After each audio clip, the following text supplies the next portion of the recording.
Good morning, my friends. I have a letter today, and it makes the sound.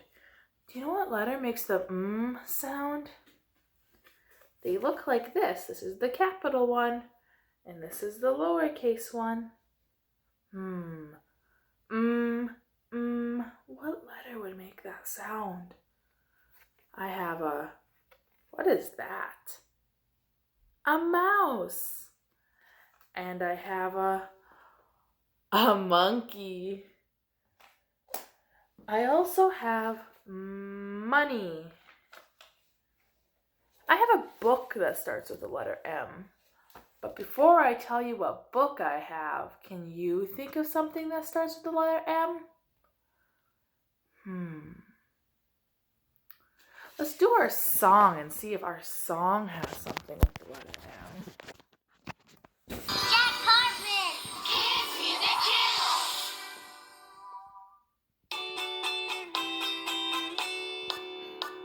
The alphabet, the alphabet. Sing and learn the letters of the alphabet. This is letter M, this is letter M. Upper and lowercase letter M. Now listen and say the sound letter M makes. And here are some words that start with letter M. M is for monkey. M is for monkey. M is for mouse. M is for mouse. M is for mail. M is for mail. M is for milk. M is for milk. M is for mop. M is for mop. The alphabet. There were some new ones in there. I have that book that starts with the letter M, and it's the mitten.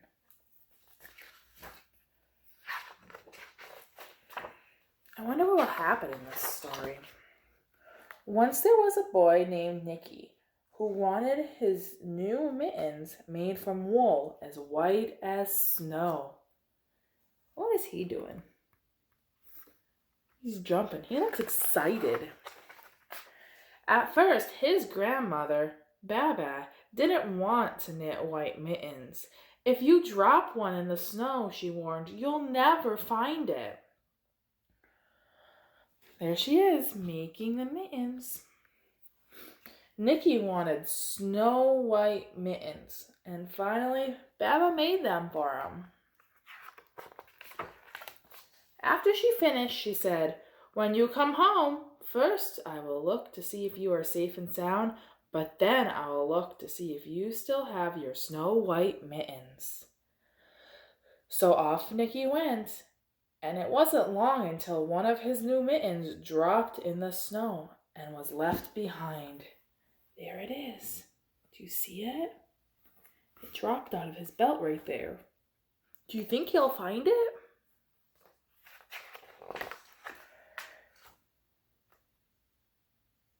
A mole, tired from tunneling along, discovered the mitten and burrowed inside. That means that he went right inside. It was cozy and warm and just the right size, so he decided to stay. Do you see that little mole right there? What's that? A rabbit.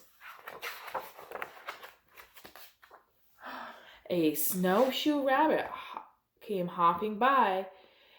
He stopped for a moment to admire his winter coat.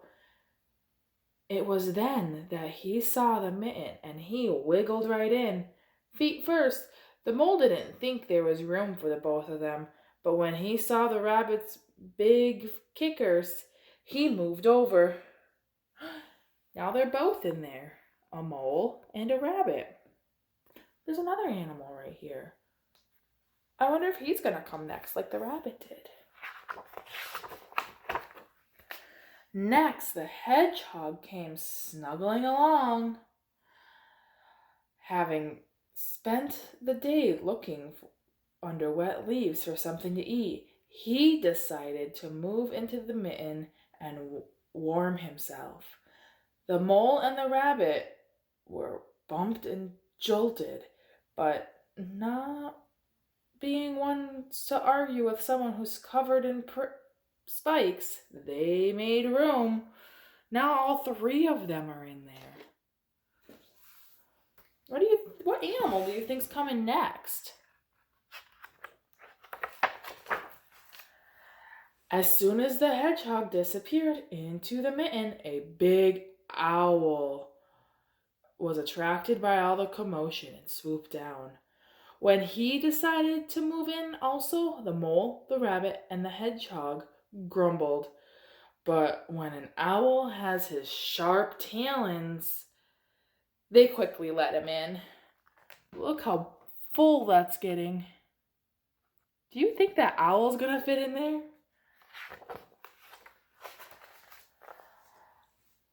Up through the snow appeared a badger.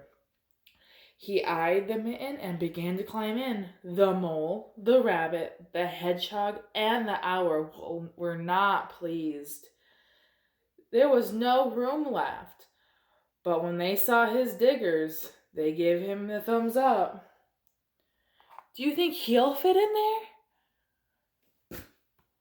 That glove must be really stretchy. What animal do you think's coming next?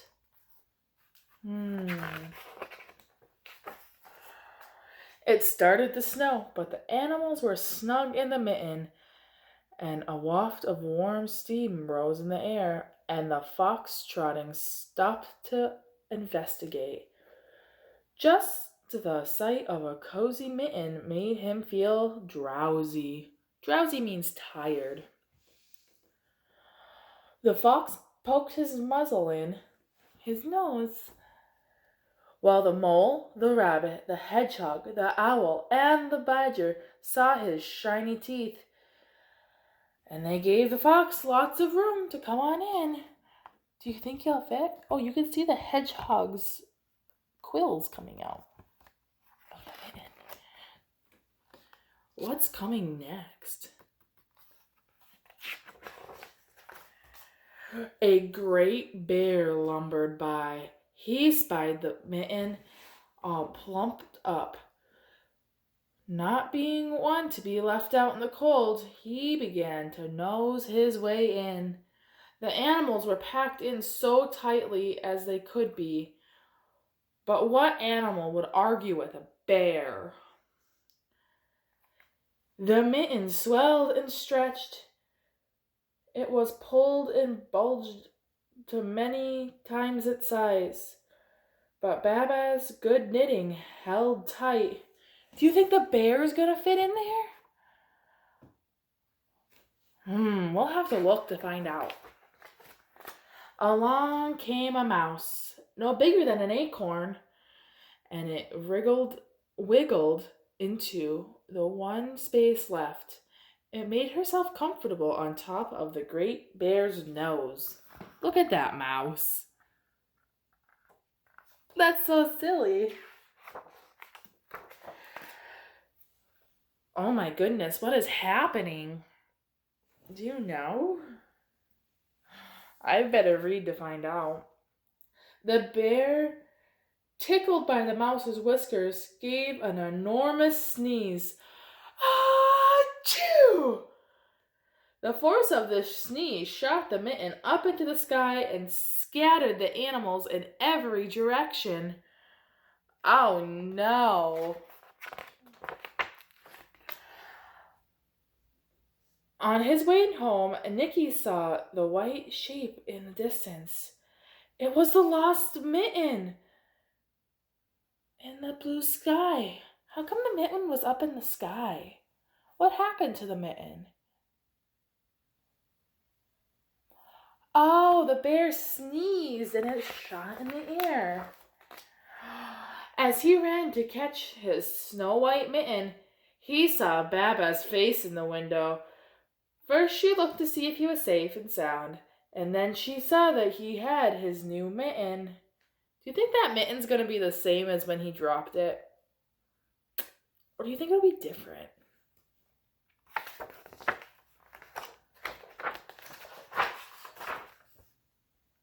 And Grandma's holding the mitten. But are they the same size? No, one's a lot bigger. How come that one's so much bigger? Oh, because all the animals stretched into it. Bye, guys.